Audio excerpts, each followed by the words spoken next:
High friends, this is Pratyusha Roslin. আজকে একটা tips আপনাদের সাথে শেয়ার করতে চাই। সেটা হচ্ছে, কখনো খুব আনন্দে বা খুশিতে কোনোদিনও কাউকে কোনো প্রমিস করবেন না, কখনো দুঃখে কোনো ডিসিশনস নেবেন না, আর কোনোদিন রেগে কাউকে রিপ্লাই করবেন না। For all those you lovely people who understands only English, I'll repeat myself once again. Never promise anyone when you're very happy. Never decide on anything when you're very sad.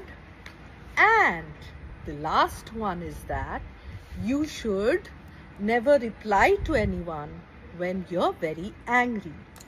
আমার মনে হয় যে এইগুলো যদি basic আপনারা follow করেন তাহলে আপনাদের লাইফটা হতে পারে আরেকটু ভালো। Anyways, bye bye, take care, ভালো থাকবে।